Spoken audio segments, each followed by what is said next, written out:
kako pa potem mladi sklepajo ali intimne odnose ali pa romantične odnose prek spleta? Zdi se mi pomembno, da starši vedo, da to, kar se njim dogaja na spletu, je za njih resničnost. Splet je mesto, kjer se želijo povezovati, kjer želijo ustvarjati neke nove stike. Zdaj je pa vprašanje, kako jih bojo ustvarjali in da jih bojo ustvarjali varno. Kaj so priporočila za, recimo, varno sekstanje?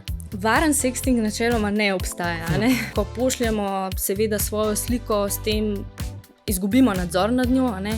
Pa še ena stvar se mi zdi res zelo, zelo pomembna. Že prej, ko se pogovarjamo z otrokom, moramo dati vedeti, da če pride do takšne situacije, če se ti zgodi kaj takšnega, jaz sem tukaj zate.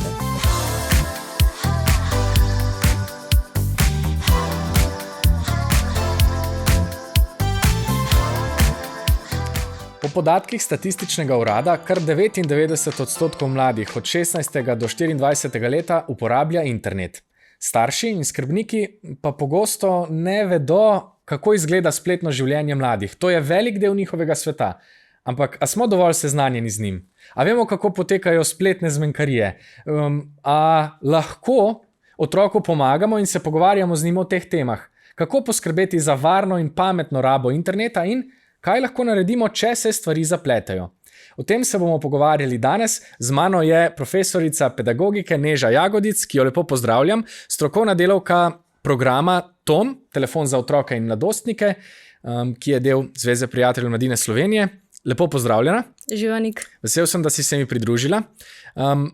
Kako izgleda delo na TOMu? Je to samo še telefon ali imate tudi kakšne druge kanale?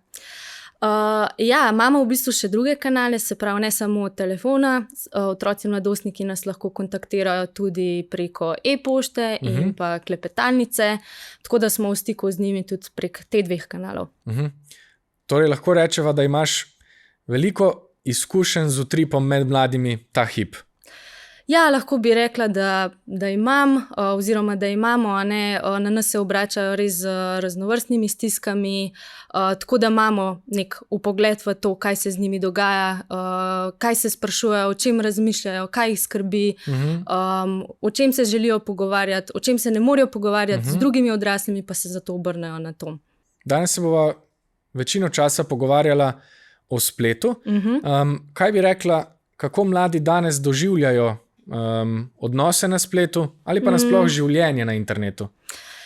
Ja, jaz mislim, da najprej mi odrasli moramo razumeti, da ta meja med fizično realnostjo in pa virtualno realnostjo pri mladih ni tako ostra. Če tako malo schematično ponazorim, imamo torej to fizično realnost, fizične stike, se pravi, midva komuniciramo živo v živo, potem imamo pa še drug krog, kjer imamo pa te virtualne stike, virtualno realnost. In pri mladih sta v bistvu ta dva kroga nekako združena, se prepletata, kar pomeni, da imamo v tem prepletu stike, ki jih v bistvu oblikujejo ne samo v živo, ampak tudi na spletu. To so odnosi z vrstniki, odnosi s sošolci, medtem ko te, ki so samo v živo, bi mogoče prej rekli, da so odnosi s kakšnimi starimi starši, potem tudi učitelji, tudi starši mogoče. In zakaj o tem razlagam? Zdi se mi pomembno, da starši vedo, da ta realnost, ki je njihova, se pravi ta preplet, da to, kar se njim dogaja na spletu, je za njih resničnost. Ni ločeno. In vsa ta čustva, ki jih doživljajo na spletu, so resnična in jih moramo v bistvu obravnavati enako resno kot tista, ki jih doživljajo v realnosti, se pravi v tem fizičnem svetu. To tudi pomeni, da če razumemo, da ta dva sveta nista tako ločena, potem smo tudi mogoče hitreje pozorni na neke nevarnosti, do katerih lahko pride na spletu. Tudi ne bomo samo zamahnili z roko pa rekli, ok, to se ti je zgodilo tam, pozabi to, bomo pač pristopili k neki stiski otroka resno in jo resno obravnavali. Tako. Če pogledava še z druge strani, kaj pa je na tem spletnem svetu tako mikavnega za mlade? Morda kdo od starejših gledalcev težko uvidi ali pa težko razume razsežnosti te spletne komunikacije. Zdaj, ena izmed temeljnih potreb, lahko rečemo, pri mladostnikih, pa tudi otrocih, ki odraščajo, je v bistvu vzpostavljanje stika s svojimi vrstniki. Želijo deliti svoje misli, svoje razmišljanja, želijo biti kreativni z njimi, in to je, se mi zdi, veliko lažje včasih izpelja tudi s pomočjo socialnih omrežij, raznih aplikacij za takojšnje sporočanje, kot so Messenger, Viber, WhatsApp in tako naprej. Zdaj rada bi omenila 3 stvari, in to so 3 razvojne potrebe, ki jih otroci v bistvu oziroma mladostniki skozi odraščanje morajo nekako usvojiti. Ena izmed teh je, se pravi, občutek identitete. Zelo pomembno je, da razvijajo ta nek trden jaz, da vejo, kdo so, kaj si želijo. Potem je tukaj tudi občutek intimnosti. Vstopajo v neke bolj intimne odnose, jih to zanima, želijo v bistvu ohranjati neke odnose. Po drugi strani imamo pa tukaj še ta občutek spolnosti. Se pravi, zanima jih spolnost, so radovedni, razvijajo svojo spolno identiteto, spolno usmerjenost na drugi strani. Imajo neke že razvijajo neke fantazije, želje, pojavljajo se tudi neki telesni občutki. Tako da, zakaj zdaj omenjam te 3 razvojne potrebe, se pravi, da te lahko usvojijo, se morajo tudi naučiti 2 stvari, 2 sposobnosti, in ena je samopredstavitev, druga je pa samorazkrivanje. Se pravi, samopredstavitev v bistvu pomeni, kako se mi kažemo drugim, kaj so tiste informacije, ki jih bomo delili navzven z ljudmi, kakšno predstavo želimo, da drugi imajo o nas navzven. Potem je pa še samo razkrivanje. Samo razkrivanje pa pomeni, katere so tiste informacije, ki so bolj intimne in jih želimo deliti. Učimo se v bistvu tega, kako biti bolj intimen v nekih medosebnih odnosih, s kom biti, kaj povedati. In če se je to včasih dogajalo malo bolj v interakciji iz oči v oči, se zdaj to malo bolj prenaša na splet.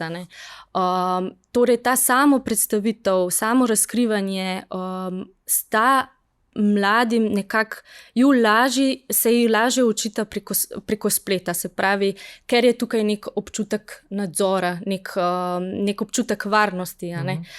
In tukaj so 3 stvari, 3 značilnosti spletne komunikacije, ki v bistvu prispevata k temu, da je ta samopredstavitev in pa samorazkrivanje za mlade lažja. Ena je zagotovo anonimnost. Na spletu smo lahko anonimni, lahko razkrijemo neke značilnosti sebe, lastnosti, se pravi tisti otroci, mladostniki, ki so malo bolj sramežljivi ali pa ki niso toliko samozavestni, recimo imajo mozolje, pa jih lahko prekrijejo. To jim omogoča splet in si spet na tak drugačen način samo predstavljajo. Seveda je to dvorezen meč, sploh anonimnost. Velikokrat, če smo anonimni, smo hitreje lahko nesramni do nekoga, hitreje kaj izrečemo, ker niti ne vidimo druge osebe, na drugi strani ekrana smo zato manj empatični. Ampak ja, načeloma lahko rečemo, da ima nek vpliv ta anonimnost na to, kako se predstavljamo. Potem je tukaj še dostopnost. Informacije na spletu o spolnosti, pa tudi o odnosih je vedno več. Otroci in mladostniki so jih od nekdaj iskali, pa so jih prek drugih medijev, recimo revij, zdaj je to veliko lažje, ker je na internetu. Prav tako, če imaš nekega prijatelja, ki živi mogoče malo dlje, ali pa po šoli se moraš vrniti domov, lahko v bistvu komuniciraš z njim nadaljavo. In to je ta dostopnost, ki je mladim zelo blizu. Se pravi, lahko komunicirajo kadarkoli, kjerkoli, odvisno tudi od omejitev, ki jim jih postavljajo starši. In še naslednja, ki se mi zdi pa taka tudi zelo pomembna, je pa asinhronost komunikacije. Se pravi, mi smo tisti, ki razmislimo, preden bomo nekaj poslali. Se pravi, ne vem, jaz želim nekomu poslati SMS, tipkam, pa malo pobrišem, pa si potem spet premislim, se pravi, imam res ta nadzor nad tem, kaj bom drugmu sporočil. In to je mladostnikom res zelo pomembno, a ne, da lahko premislijo v bistvu, kako se bojo drugmu predstavili, komu bojo nekaj poslali. Ne. Plus to, da zdaj v bistvu, če pogledamo današnje aplikacije, ne, lahko že pošleš, pa še zmeraj pobrišeš, pa popraviš message, recimo, ki si ga poslal. Medtem ko komunikacija v živo je seveda drugačna. Jaz nekaj povem, šele potem, ko sem povedala, lahko popravljam to, kar sem povedala. Tako da to so zagotovo neke 3 značilnosti, ki na nek način pomagajo imeti nek nadzor, neko varnost nad tem, kako se bomo predstavljali drugim. Seveda je najstnikom, mladostnikom zelo pomembno, kako se predstavijo svojim vrstnikom in jim je zato veliko lažje preko spleta.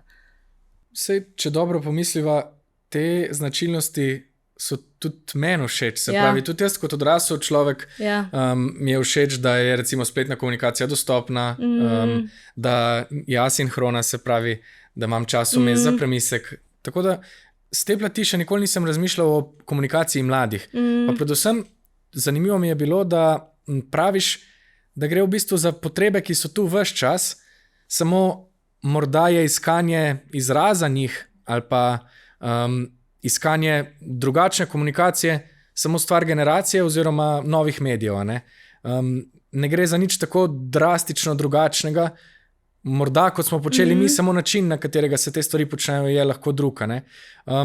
A so lahko tu še bolj konkretna? Lahko zdaj po izkušnjah seveda tom telefona deliš z nami, kako pa potem mladi sklepajo ali intimne odnose ali pa romantične odnose prek spleta?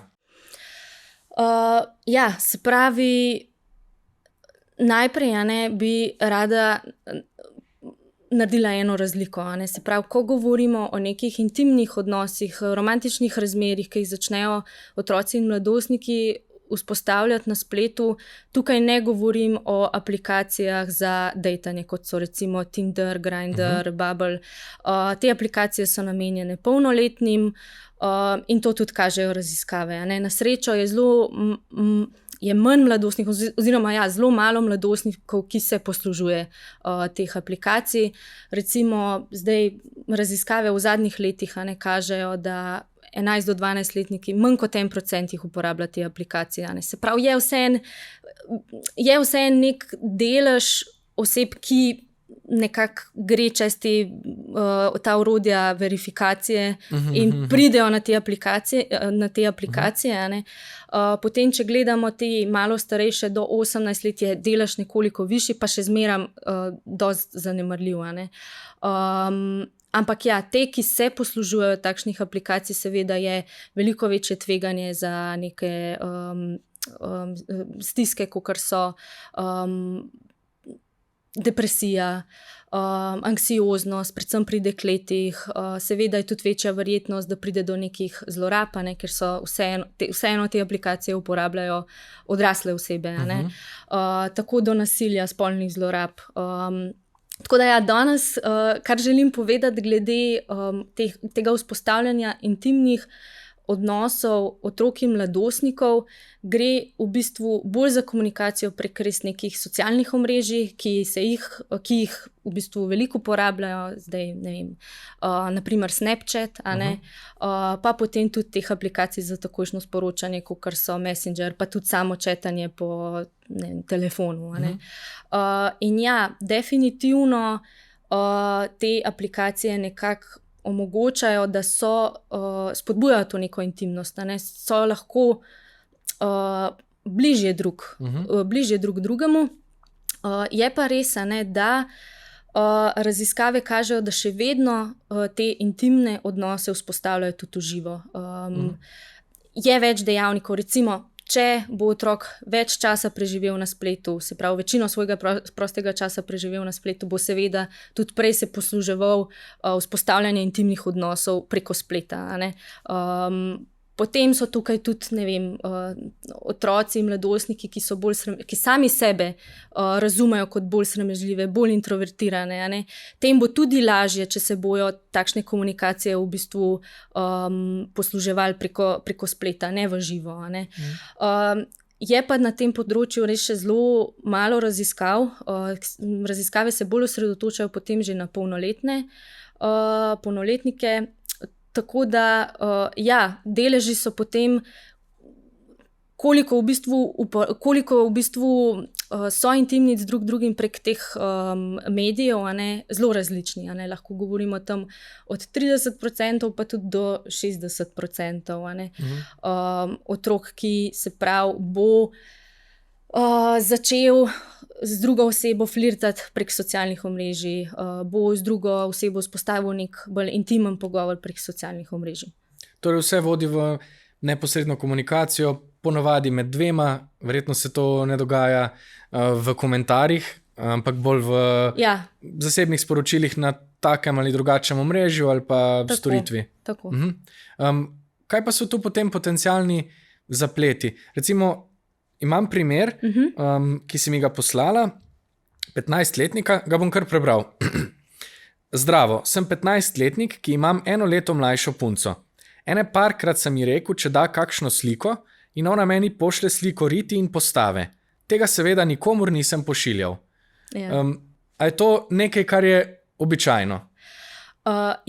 To je zelo običajno vedenje mladostnikov na spletu, lahko rečemo, da je tudi normalno, a ne, dokler poteka v nekih seveda dogovorjenih okvirjih, dokler gre tukaj za 2 vrstnika, a ne, potem je to neko običajno vrstniško vedenje in temu rečemo sexting, a ne. Sextanje se pravi, gre za izdelavo, pošiljanje, prejemanje, lahko je to sporočil, a ne, lahko je to nekih fotografij, videoposnetkov s seksualno vsebino.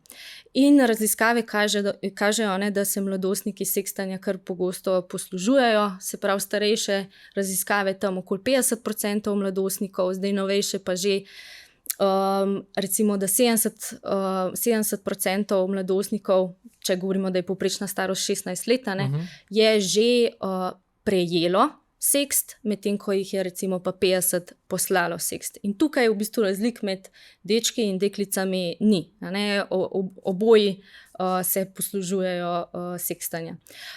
Kar je pa zanimivo, se pravi, rada bi vam povedala za raziskavo švedskega otroškega telefona, ki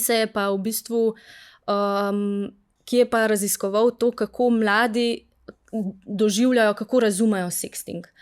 In so prav delali fokusne skupine z mladostniki in je zanimivo to, da so zelo pomembno vlogo pripisali temu,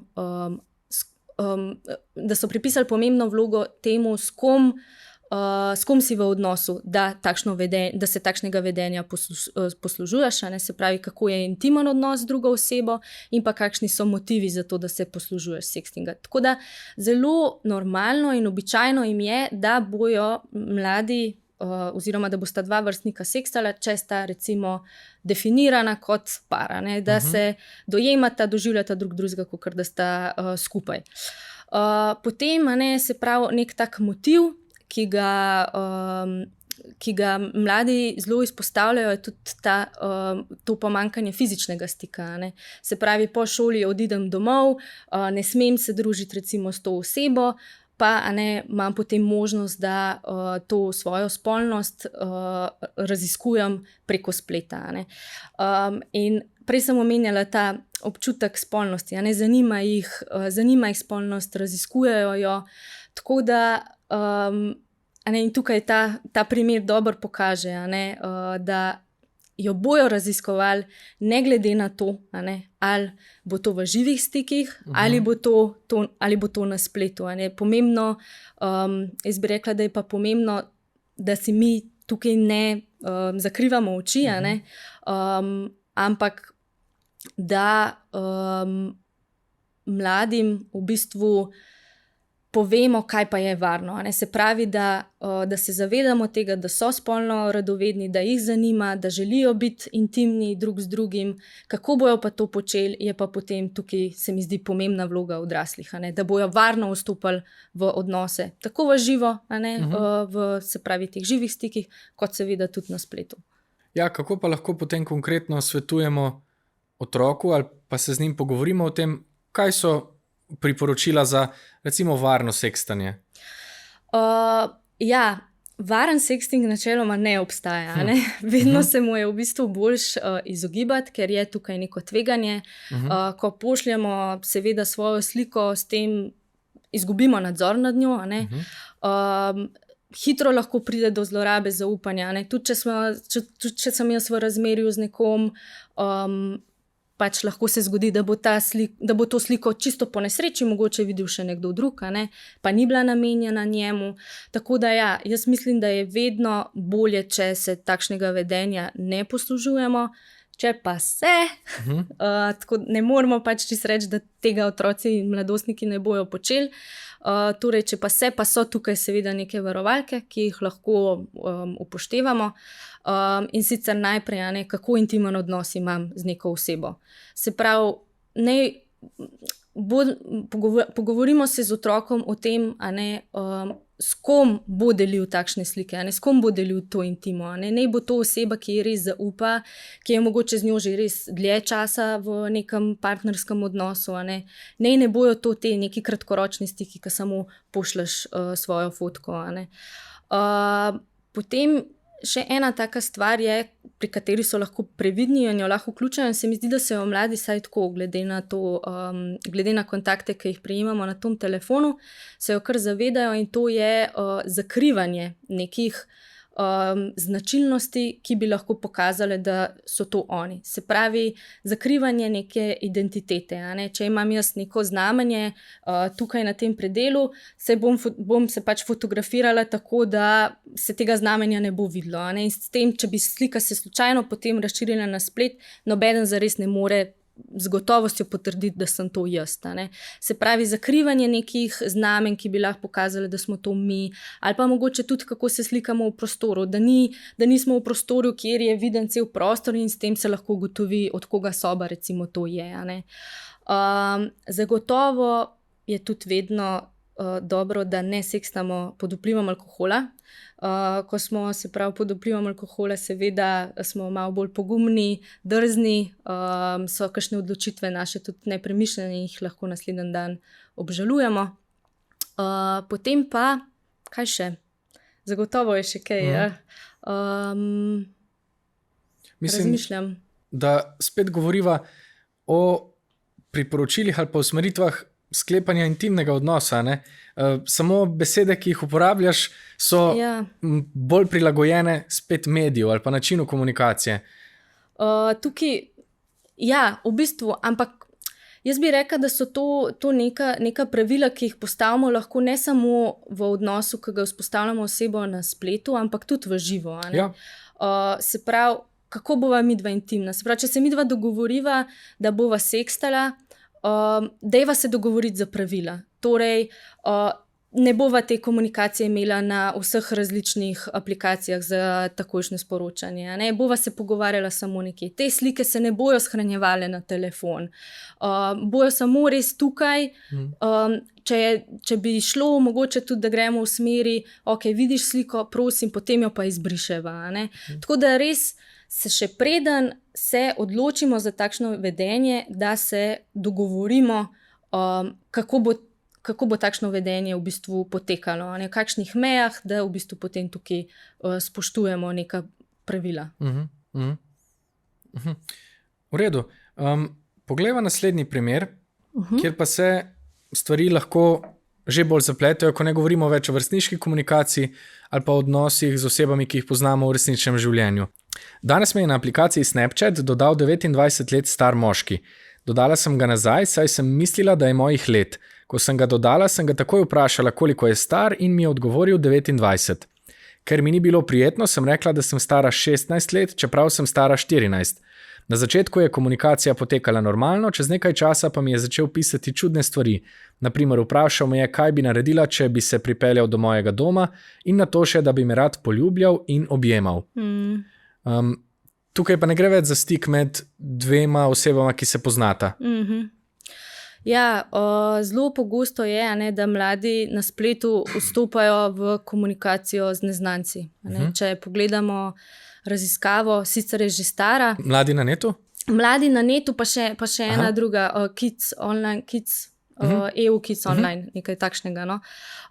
Mislim, da iz leta 2010, sicer se pravim, stara raziskava, ampak vseeno kaže na nek trend. Se pravi, oni so imeli vključene otroke v starosti od 8 do 16 let in so ugotovili, da 35% teh otrok vstopa v komunikacijo z neznanci preko spleta. In ta delež se seveda viša s starostjo. Se pravi, 16-letniki, teh je več kot 50%, ki bojo vstopali v komunikacijo z neznanci. Tako da tukaj je zelo pomembno, da se odrasli zavedamo, da tega v bistvu praktično ne moremo preprečiti. Splet je mesto, kjer se želijo povezovati, kjer želijo ustvarjati neke nove stike. Zdaj je pa vprašanje, kako jih bojo ustvarjali in da jih bojo ustvarjali varno. In v tem primeru vidimo, da punca ni imela nekega dogovora. Jaz bi rekla, da je včasih fino, da se to tudi starš pogovori s svojim otrokom, s kom, koga bo sprejemal na socialnih omrežjih. Ok, je sprejela neznanca, ampak ta neznanec je bil je že na začetku povedal, da je star 29 let. Tukaj bi lahko starš recimo postavil nek dogovor, če komuniciraš z neznanci, jaz si želim, da je ta neznanec pač star približno iste starosti kot ti. Da ne bi prišlo potem do takšnih nadaljnih zapletov, kot je tukaj, kjer je šlo v bistvu že za spolno nadlegovanje. Punci je bilo zelo neprijetno. V drugi točki se mi zdi, pa ne samo v takšnih stikih, tudi v stikih z osebami, ki jih poznamo, tudi v živo, ta koncept konsenza, privolitve. Se pravi, da otroka učimo, kdaj mu je ok v nekih odnosih. Se pravi, kje je njegova osebna meja, če mu nekaj ni v redu, da reče ne, oziroma da najprej sploh prepozna pri sebi to, da mu ni ok. Ta punca je čez čas začela ugotavljati, da ji tak stik ne odgovarja, ampak s tem stikom ni vedela, kaj narediti. In v teh primerih je pomembno, če pridemo v nek stik, kjer nam je neprijetno, da ga prekinemo. Se pravi, tukaj gre tudi za v bistvu odraslo osebo, jo blokiramo in jo seveda tudi prijavimo tistemu socialnemu omrežju. Tako da še ena stvar tukaj bi mogoče izpostavljeno, lahko pride tudi do catfishinga. Se pravi, catfish je oseba, ki se pretvarja za nekoga drugega. Tej deklici bi ta moški lahko povedal, da je mlajši, pa je načeloma starejši. Tako da tukaj je zelo pomembno, da se odrasli v bistvu tudi zavedamo teh tveganj. Da je na spletu lahko nekdo, ki nas želi zmanipulirati, ki želi nekaj od nas in ki se lahko pretvarja, da je nekdo drug. Kako to ugotovimo? Ena izmed možnosti je, da pogledamo recimo, ima kakšne skupne prijatelje. Če nima skupnih prijateljev, smo tukaj že malo bolj previdni. Če ima skupne prijatelje, povprašamo te prijatelje, a ga ti poznaš v živo, kakšen je, je to potem že ena taka varovalka, ok, pač on je recimo moje starosti. Potem so pa tudi te neki vidiki varnosti na spletu, ki se mi zdi fajn, da jih vsi upoštevamo, tudi na splošno v stikih, ki jih oblikujemo, tudi odrasli. In recimo to je, katere informacije delimo vse na spletu, katere informacije so javne. Pri teh manipulatorjih, izsiljevalcih, vse informacije, ki jih v bistvu delimo javno, jih lahko izrabijo proti nam. In sploh otrok je zelo ranljiv, hitro se ga da zmanipulirati. Videl bo, ok, ona hodi v jahalni klub, hodi na plesne, bom jaz te njene dejavnosti uporabil sebi v prid na način, da bom komuniciral o teh interesih, njej se bo pa zdel, koliko imava skupnega, pa da sva sorodni duši in tako naprej. In potem seveda vzpostavijo ful lažje neko zaupanje z otrokom. Potem je tukaj tudi vklapljanje lokacije. Zelo popularno je, da imamo na socialnih omrežjih, recimo Snapchat je takšen, vklopljeno lokacijo, da nas lahko prijatelji spremljajo, kje smo. Res je priporočljivo, da imamo te lokacije vklopljene samo na tistih aplikacijah, kjer dejansko jo neposredno uporabljamo, se pravi recimo GPS. Kadar komuniciramo z neznanci, naj bo ta komunikacija torej omejena. Ni fajn, da govorimo o res nekih zelo osebnih podatkih, ne vem, naše rojstvo, kraj bivanja, prav naslov. Če nas o tem sprašuje, je to že nek znak, da je zadeva malo sumljiva. Potem pa recimo bi rekla tudi, en tak pojem je tudi bombardiranje z ljubeznijo. Zelo pogosto se zgodi, da te spletni prevaranti nas zasipajo z ljubeznijo, se pravi, nam dajo zelo taka ljubezenska sporočila, lahko so že kar usladna, potem govorijo o naši skupni prihodnosti in nam se zdi to seveda zelo fajn. In to je lahko nek znak, če komunikacija hitro preide do te točke, da je tako, bi rekla, mogoče malo too much, da je lahko nekaj na tem narobe. In pa še eno tako pravilo se mi zdi, ki ga pa prav vsi, ki se malo več ukvarjamo z internetom, poudarjamo, in to se veže prav na katerokoli prevaro in se lahko zgodi tudi odraslim. Če je predobro, da bi bilo res, potem verjetno ni res. Pa lahko zadanemo nek ful dober telefon, iPhone 15 recimo, verjetno ga nismo zadeli. Tukaj moramo biti res realni, da na spletu so prevare, se nam lahko prevare zgodijo veliko hitreje. In je, jaz bi rekla, res ključno, da starši poznajo te nevarnosti in otroke na njih opozarjajo. A je pogosta praksa, da ima na primer starš vpogled v komunikacijo otroka do določene starosti, ali se bolj svetuje pogovor, pa recimo razkrivanje tistega, kar otrok želi, kar se tiče njegove recimo spletne komunikacije, spletnega življenja? Kaj so smiselni prijemi, postopki v tem primeru? Pri mlajših starosti je zelo pogosto tudi uporaba tega starševskega nadzora, da vidimo, kaj otrok dela. Jaz mislim, da ni nič narobe, če se pravi, da se to tudi z otrokom prej dogovori. Če boš ti uporabljal to aplikacijo, jaz imam dovoljenje, da pač pogledam, zakaj se gre, s kom komuniciraš recimo. Mogoče same pogovore ne gremo brati, ampak to je tudi odvisno. In starostjo se pa tukaj potem pa želimo več delati na zaupanju.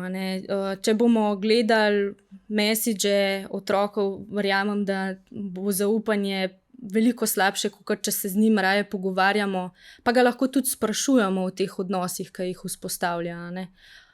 Jaz upam, da ne poenostavljam, ampak zelo mi je všeč, da si na začetku dala jasno usporednico z resničnim življenjem in jaz jo videvam zdaj ves čas. Sej tudi v mogoče izletih ven, pa začetkih žuranja, pa pogovora v resnici, stikov z neznanci v resničnem življenju, na igrišču, na koncertih, kjerkoli že, gre za zelo podoben postopek. Na začetku smo starši so ob meni, imajo pregled nad vsem, kar se dogaja, potem pa starejši kot sem, bolj postajam samostojen.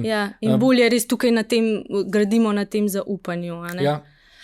Je pa še ena stvar, ki se mi zdi, lih to, kot sem na začetku razlagala, če se zavedamo tega prepleta, teh dveh realnosti. Zelo pogosto recimo starši ne bojo dovolili 14-letniku, da gre zvečer ven, mu bojo pa dovolili, da bo imel zvečer telefon v svoji sobi.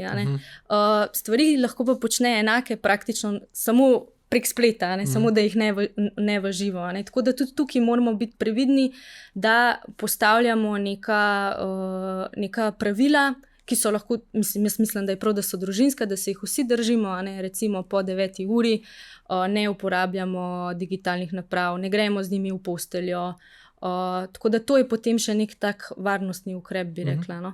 Še en primer bi rad delil z vsemi.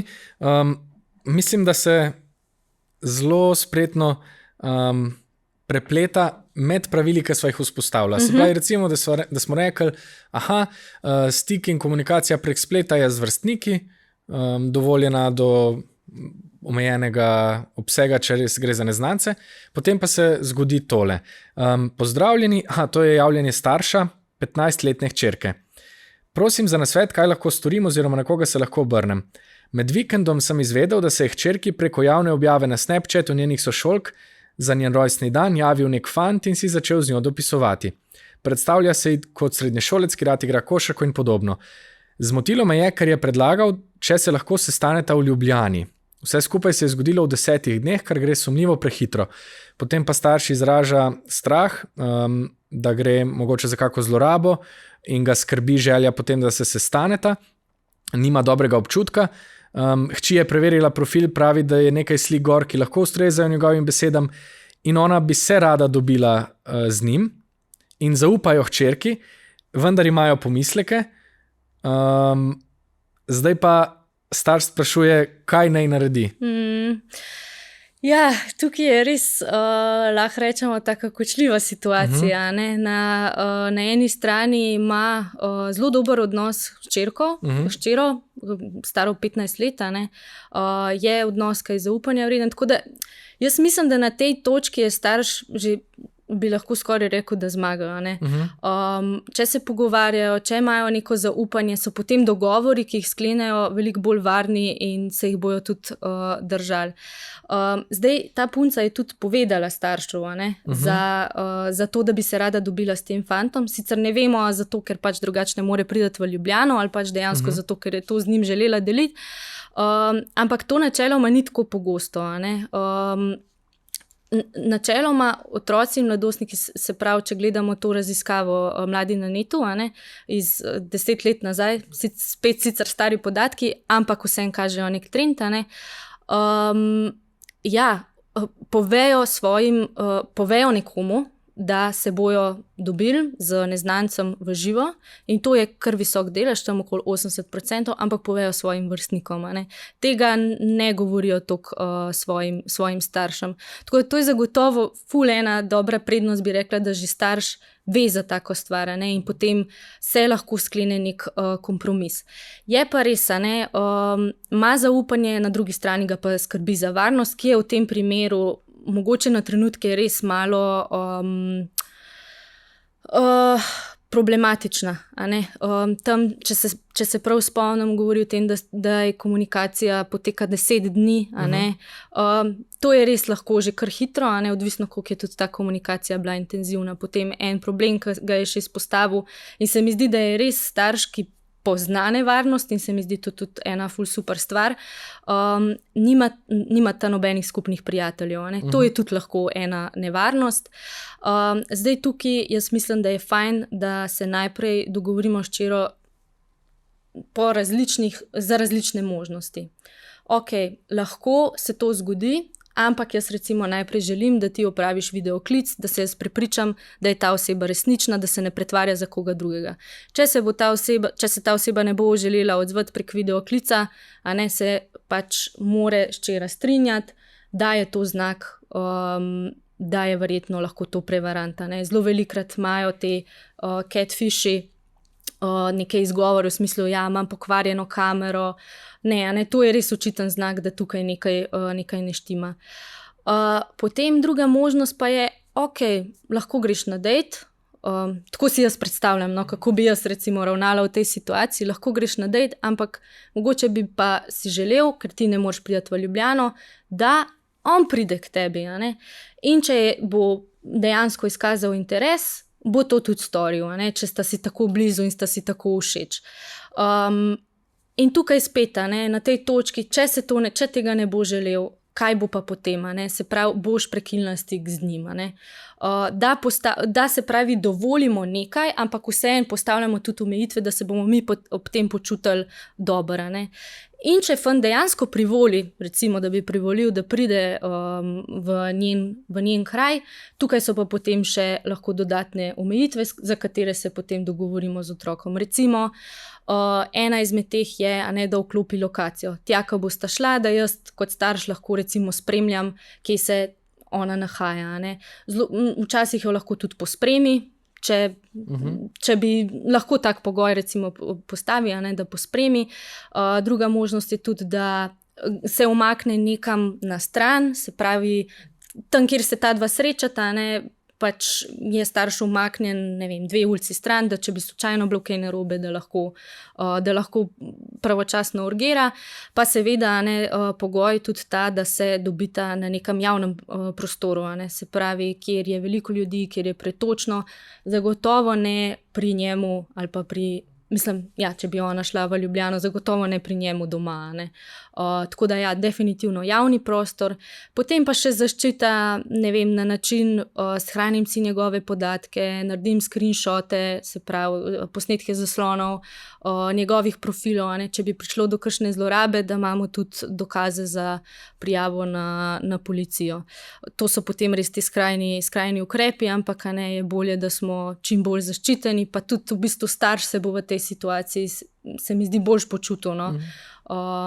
Otrok bo pa vseeno na nek način imel neki svobode in bo lahko to uresničil in šel proti temu, se mi zdi. Ja, ne govorimo, da vsi tovrstni stiki vodijo v zaplete. Ja.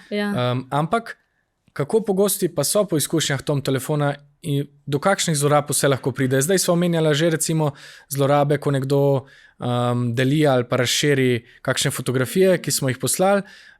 Lahko gre za stik v živo, ki je stik s prevarantom. Kaj je še možno oziroma kakšne vse izkušnje imate s tom telefona? Ja, na tom telefon se obrnejo otroci in mladostniki, ko je v bistvu škoda nekako že storjena, ko so že vidne neke posledice. Tako da mi smo potem tukaj za njih, da te posledice poskušamo odpraviti, da jim probamo priti čim bolj nasproti. In ena izmed zlorab, ki je vedno bolj pogosta in je tudi jo opaža cela Evropa, tudi drugi otroški telefoni poročajo o porastu te zlorabe, je sextortion. To je angleški izraz za izsiljevanje z intimnimi posnetki. Lahko se dogaja med vrstnikoma, lahko pa tudi z neko neznano osebo. Kaj to pomeni? Se pravi, imamo neko zaupanje, komuniciramo pač drug z drugim, pride do tega, da oseba pošlje svojo golo ali polgolo fotografijo, potem se pa začne izsiljevanje. Se pravi, kako to izsiljevanje izgleda, pošlji mi novo golo fotografijo, ali pa bom sliko poslal tvojim staršem, jo bom poslal po celemu internetu, prijateljem. Na tom telefonu se srečujemo tudi s primeri, ko to počnejo vrstniki, grozijo punci, ponavadi so to dekleta, grozijo recimo, da bojo sliko polepili po celemu kraju, če ne bo poslala nove gole fotografije. Včasih pride tudi do grožnje oziroma že do zahtev, da grejo v neke spolne usluge, ali pa snemanje preko videoklica. Tako da to so v bistvu, to je kaznivo dejanje, to je zelo, v bistvu zelo resno. Niso pa tukaj samo deklice tiste, ki so žrtve takšnih kaznivih dejanj, so tudi fantje in v bistvu v enaki meri. Gre pa za malo drugačno obliko izsiljevanja z intimnimi posnetki, in sicer za denar.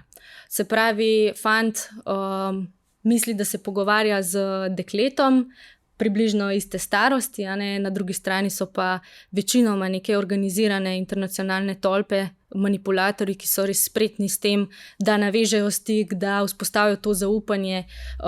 Otrok oziroma fant v tem primeru pošlje fotografijo ali pa video posnetek, karkoli, potem se pa začne izsiljevanje za denar.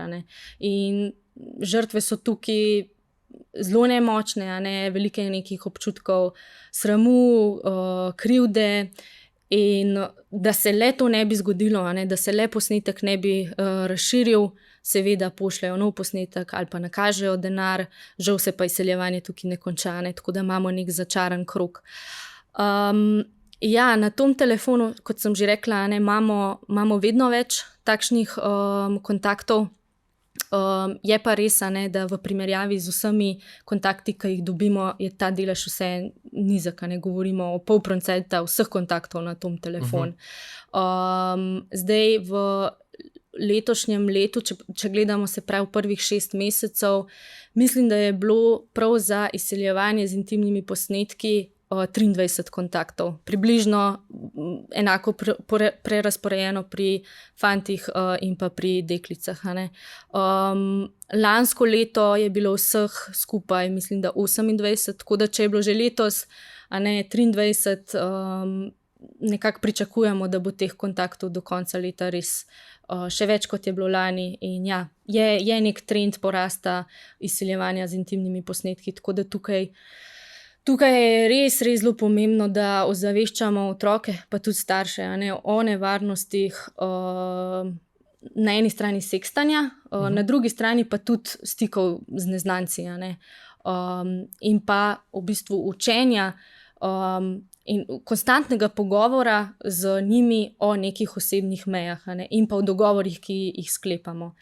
Pa še ena stvar se mi zdi res zelo, zelo pomembna. Kadar pride do neke takšne situacije, že prej, ko se pogovarjamo z otrokom, moramo dati vedeti, da mu moramo v bistvu dati vedeti, da če pride do takšne situacije, če se ti zgodi kaj takšnega, jaz sem tukaj zate. Ker velikokrat imajo občutek, neki jim starši preprečujejo, pa imajo neka navodila, pa potem pač se teh ne držijo, starš bo ful jezen. Ja, seveda je šok za starša, jaz mislim, da vsakega, ko se njegovemu otroku nekaj takšnega zgodi, ampak je prav, da v tistem trenutku pristopimo v bistvu z neko mero, kako bi rekla, empatije, in smo res tam samo odprti zanj, da nam o tem govori, in da otrok ima ta v bistvu občutek, da se staršu s tem, kar se mu je zgodilo, lahko zaupa. V skrajnih primerih, kaj so potem lahko naslednji koraki? Tom telefon je ena izmed točk, na katero se lahko obrnejo otroci. Kaj pa lahko naredimo potem? Verjetno gre za prijavo policiji. Tako je, ja. In se pravi, če je otrok tisti, ki pove staršu za takšno situacijo, najprej se pravi nek odprt pogovor. Zelo je pomembno, da ne obtožuje, da ne krivi, da ga ne kaznuje v tej situaciji, ampak res tisto, ok, povej mi več, da je res da se ustvari res nek varen prostor najprej za pogovor o tem. Potem nadalje pa starši tisti, ki mora vedeti, kako se ukrepa, in če gre za kaznivo dejanje, se to prijavi policiji. In pomembno je tudi, da otroku to pove. Se pravi, da otrok ve, kaj bo sledilo. Če ne gre za kaznivo dejanje, pa recimo, če se pozna vrstnika, kjer je prišlo do nekih zapletov, lahko tudi se obrne na šolo, pa se potem itak organizacije med sabo povežejo. So pa potem tudi neki ukrepi, ki jih lahko naredimo na internetu, se pravi to osebo, ki nas je izsiljevala, damo na mute, se pravi jo utišamo, je ne blokiramo. Ravno zaradi dokazov, ki jih potrebujemo za prijavo na policijo. Moramo si shraniti vse dokaze o tej osebi, kar je za otroka tudi zelo težko, to moramo tudi povedati, da bomo mogli v bistvu vso to intimo, ki jo je imel s to osebo, ga popolnoma razgaliti, in vse to shraniti, ker gre to na policijo. Ampak načeloma je policija usposobljena za ukrepanje v takšnih primerih in se znajo odzivati na otroka. A na tom telefon kdaj pokliče tudi posameznica in vam zaupa kakšen primer, recimo uspešno vzpostavljenega stika ali pa prijateljstva, ki je nastalo s kakšno spletno komunikacijo? Se pohvali? Žal ne. Aha, ne, dobro. Ne, zakaj ne? Mislim, naša vloga bi rekla, da je, oziroma tudi otroci vejo, da nas pokličajo takrat, ko se oni počutijo, da so v stiski, ko imajo težave. Tako da mi smo sprejeli to vlogo, da v bistvu slišimo bolj slabše novice, a ne, in takšnih kontaktov žal nimamo. No. Ne, pa dobro vedeti, da ste vedno tu oziroma tam, ne? In tudi, da imate različne načine dostopa, se pravi, da lahko otroci in pokličejo in pišejo v klepetalnico in po elektronski pošti. Ne? In zanimivo pri teh dveh kanalih, pri e-pošti pa klepetalnici je to, ne, še ta občutek anonimnosti je še toliko bolj ojačan, bi jaz temu rekla, ne, ker ni glasu in jim je lažje te težje tematike, kot so razne psihične stiske, pa tudi zlorabe, ne, ki se dogajajo, nasilje, ki se dogaja tudi na spletu, jim je lažje potem to zaupati prek teh dveh kanalov. Če strneva oziroma potegneva črto najnega pogovora, kaj bi rekla, kako lahko starši omogočijo otrokom varno, zabavno, pametno raziskovanje spletnega življenja? Najprej jaz mislim, da je tukaj sploh to zavedanje, ne, da so otroci in mladostniki spolno radovedni, da jih te stvari zanimajo, da želijo vzpostavljati stike z svojimi vrstniki preko spleta, da v bistvu splet tudi odpira neka nova polja intimnosti, in kar je ključno, da se zavedajo teh odgovornosti, tako mladi kot odrasli, in pa pogovor je odgovor. Jaz bi lahko samo tako zaključila, in to je tek na dolge proge. Pogovor ni samo mora biti kontinuiran, o tem se moramo večkrat pogovarjati. Jaz mislim, da je fino, če zagrabimo za neke priložnosti, ki jih zasledimo čistko. Recimo gledamo televizijo, pa je neka negativna, recimo temu novica, o nekem incidentu, ki se je zgodil na spletu. Dajmo se o tem pogovarjati. Ampak ne na način tako, da bi bilo bolj konfrontacijsko, a ti tudi to počneš. Ne, kaj si pa ti v tem misliš? A poznaš koga, ki se mu je to zgodilo? In s tem, ko vstopamo v bistvu tudi preko nekih prijateljev, da sprašujemo prijatelje, a se kakšnemu prijatelju to recimo zgodilo, nekako tudi spoznavamo njega in okolje, v kateremu je on. In ga tako lažje razumemo in potem tudi se mi zdi, da sklepamo neke dogovore. To je tako dobro povedano, da ti prepuščam samo še zaključni tlesk. Čustva, ki jih otroci in mladostniki doživljajo na spletu, so resnična, so enaka tistim, ki jih doživljajo v fizičnem svetu, tako da pomembno je, da se o tem pogovarjamo, da se pogovarjamo o čustvih, da se pogovarjamo o odnosih, o tem, o čem razmišljamo, tako da, kar je ključno, bi jaz rekla, odgovor je pogovor. Se strinjam in hvala tebi za današnji pogovor. Upamo, da je bil tudi vam všeč in da ste dojeli, razumeli ali pa se naučili kaj novega. Do naslednjič. Čau!